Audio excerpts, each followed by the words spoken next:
नमस्कार नहीं welcome you all world affair जय प्रशांत धवन। नाउ रिसेंटली एक काफी बड़ी कंट्रोवर्सी स्टार्ट हो गई है भारत की विदेश नीति को लेकर। जी हाँ, the fundamentals of Indian foreign policy कि क्या इंडियन फॉरेन पॉलिसी आज के समय बहुत ज्यादा एरोगेंट हो गई है। ये बात रिसेंटली कही है राहुल गांधी ने। राहुल गांधी आप सबको पता होगा कांग्रेस पार्टी के बहुत बड़े नेता हैं और यहाँ पर आप देख पाओगे डॉक्टर एस जयशंकर ने डिफेंड किया है भारत की विदेश नीति को, ये कहकर कि देखिए हम लोग एरोगेंट नहीं हैं, हम बस देश हित में बात कर रहे हैं, कॉन्फिडेंस से देश हित में बात कर रहे हैं। ना सबसे पहले राहुल गांधी जी ने बोला क्या है भारत की विदेश नीति को लेकर, ये मैं आपको दिखाना चाहता हूं वीडियो में। I was talking to some bureaucrats from Europe, and they were saying that the Indian foreign service is completely changed. They don't listen to anything. They're arrogant. Now they're just telling us what orders they're getting. There's no conversation. You can't do that. तो यहाँ पर mister Rahul Gandhi member of parliament from Kerala जो आज के समय London UK में है, एक यहाँ पर कॉन्फ्रेंस अटेंड कर रहे हैं आइडियाज़ फॉर इंडिया के नाम से।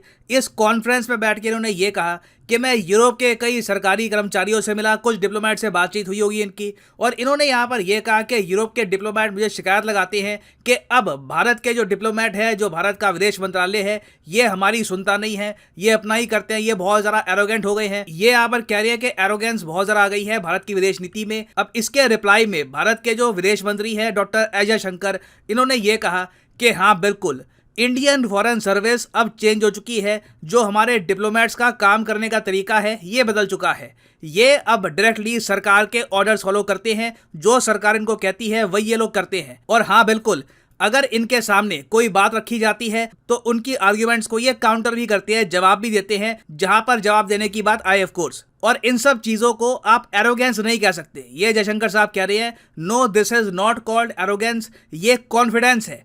पहले हम इतने कॉन्फिडेंट नहीं थे, आज के समय हम कॉन्फिडेंटली यूरोप यूएसए को जवाब दे रहे हैं। और देखो यहाँ पे कोई पॉलिटिकल पार्टी की बात नहीं है, ये बात हम सब देख सकते हैं कि यूरोप को यूएसए को ऐसे इंडिया की आदत नहीं है जो पलट के जवाब दे, जो वापस आपसे क्वेश्चन करे। उनको ऐसे इंडिया की आदत थी कि इंडिया के बारे में कुछ आलोचना करे, इंडिया को वो लोग कुछ कहे, हम लोग बस या तो चुप हो जाएं, इंटरनली उस पर डिबेट कर ले अपने चैनल्स में, वो बात अलग है, मगर उनको पलट के जवाब ना दे। वहां से जो आलोचना आ रही है उसको बस सर नीचे करके हम एक्सेप्ट कर ले। तो जयशंकर जी का यहाँ पे तर्क ये है कि ये आज के समय बस नेशनल इंटरेस्ट को डिफेंड कर रहे हैं। नाउ यहाँ पर मैं आप सबसे पूछना चाहूंगा कि क्या आप मानते हैं कि जेन्युइनली इंडिया की विदेश नीति एरोगेंट हो गई है? क्योंकि मैं यहाँ पर आपको ये नहीं बताऊंगा कि मेरे हिसाब से क्या ये एरोगेंट है, नहीं है, कौन सही है कौन गलत है। मैं फैक्ट्स आपके सामने रख दूंगा, अभी और फैक्ट्स भी रखूंगा आपके सामने, उसके बाद it is up to you to decide what you think. तो कमेंट सेक्शन में जरूर यहाँ पर लिखिएगा कि क्या आप मानते हैं कि भारत आज के समय नेशनल इंटरेस्ट को डिफेंड कर रहा है बस, या फिर अब हम धीरे धीरे वो लाइन पार करके एरोगेंस वाली लाइन में आ गए हैं। लिखेगा इसके बारे में कमेंट सेक्शन में। मगर देखो, आगे बढ़ने से पहले एक बहुत ही ज्यादा इंपॉर्टेंट मैसेज आप सब लोगों के लिए। रिसेंटली बहुत से बच्चों ने एप्पल का laptop, iPad, Amazon gift voucher, बहुत कुछ जीता है अनअकैडमी के फ्री टेस्ट के जरिए। अनअकैडमी कॉम्बैक्ट हुआ था तो मैंने उसमें पार्टिसिपेट किया था, तो मुझे लकी ड्रॉ के रूप में ये अनअकैडमी की तरफ से ये एप्पल आईपैड मिला है। I am Gungun Agrawal and I gave Unacademy Combat on 27th of Feb, in which I got rank 1, and then I received this MacBook Air. तो इस तरीके से बहुत से बच्चों ने लैपटॉप, अमेजॉन गिफ्ट वाउचर, बहुत कुछ जीता है। आप भी ये सब जीत सकते हैं। सिंपली जाओ कमेंट सेक्शन में, क्योंकि कल 11 बजे फिर से ये टेस्ट है। आप अगर बस ये टेस्ट अटेम्प्ट करते हैं, जरूरी नहीं है कि सारे क्वेश्चन सही किए, रैंक अगर आपकी आई, अगर आप बस यहाँ पे टेस्ट अटेम्प्ट करते हैं तो आप 500 बच्चों के लकी ड्रॉ में आ जाओगे और रैंडमली आपको 250 रुपए का अमेजॉन गिफ्ट वाउचर मिल सकता है। अगर रैंक अच्छी आ गई, पढ़ाई लिखाई आपने यहाँ पे बढ़िया करी है, करंट अफेयर्स फॉलो किए हैं, तो कोई बड़ी बात नहीं है, बाकियों की तरह आपको ये एप्पल आईपैड, मैकबुक ये भी मिल सकता है। तो कमेंट सेक्शन में जाओ, यहाँ पे आपको मिलेगा ये लिंक, इस लिंक पे आपको करना है क्लिक और यहाँ पे आपके सामने खुल जाएगा ये पेज। अगर आप मोबाइल फोन पे हैं तो पहले गूगल प्ले स्टोर पे जाके अनअकैडमी की ऐप डाउनलोड कर लेना, हमेशा आपको ट्रेंडिंग में मिलेगी और आराम से यहाँ पे आप एनरोल नाउ पे क्लिक कर सकते हैं। और उसके बाद कल 22 मई का जो सुबह 11 बजे का टेस्ट है अल्ट्रा कॉम्बैट, इसके लिए आप कर सकते हैं एनरोल। यहाँ पे आपसे रजिस्टर करने के लिए नंबर वगैरह मांगेंगे, रजिस्टर कर लो खुद को। कोड यहाँ पे आपसे मांगेंगे, कोड डाल देना PD10 और अपने आप कल सुबह 10:30 बजे आपको नोटिफिकेशन आ जाएगी कि टेस्ट स्टार्ट होने वाला है, गेट रेडी। 60 मिनट का टेस्ट होगा, मगर जरूरी नहीं है कि 60 मिनट तक आपको पूरा टेस्ट अटेम्प्ट करना है। 56 क्वेश्चन आपसे पूछेंगे, आप आराम से जितने क्वेश्चन आपको अटेम्प्ट करना चाहते हैं अटेम्प्ट करिए। Indian economy, geography, environment, science and tech से रिलेटेड बहुत अच्छे क्वेश्चन आएंगे। आपको पता लगेगा कि यूपीएससी प्रीलिम्स में कैसे क्वेश्चन पूछते हैं, what is the level over there. और ये सब कुछ फ्री ऑफ कॉस्ट है। ये सब करने के लिए you do not have to pay anything.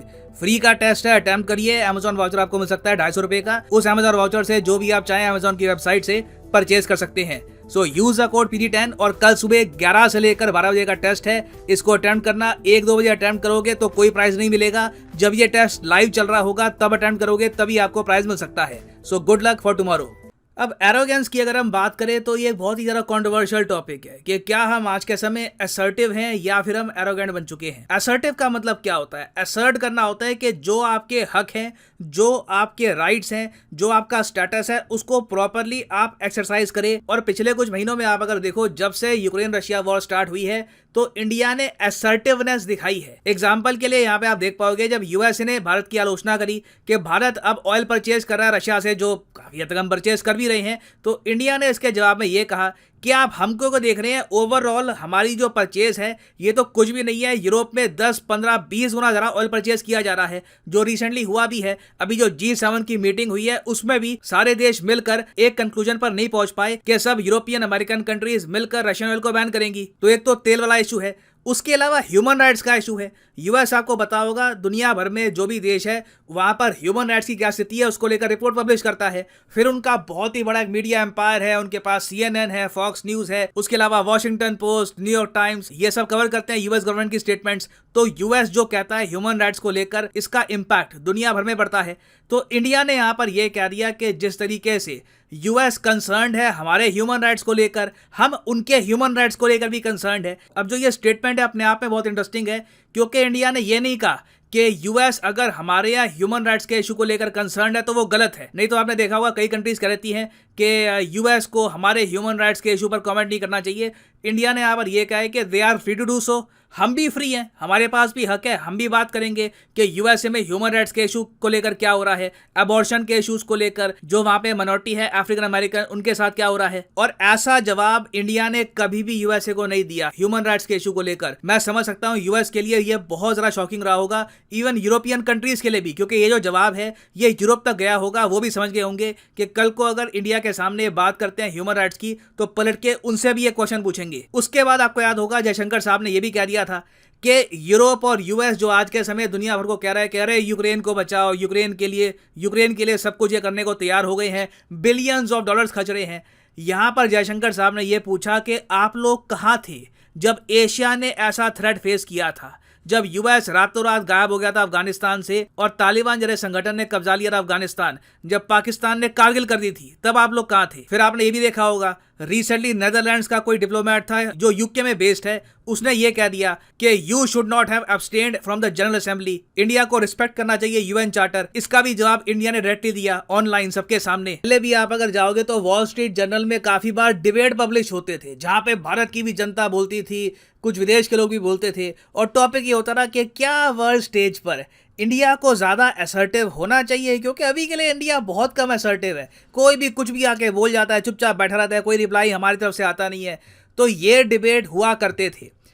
फिर देखो 2015 में मुझे याद है अजीत डोभाल साहब ने एक बहुत ही इंपॉर्टेंट स्पीच दिया था, मेरे ख्याल से इंडिया की foreign policy overall grand strategy geopolitics के हिसाब से एक बहुत ही इंपॉर्टेंट स्पीच था इनका।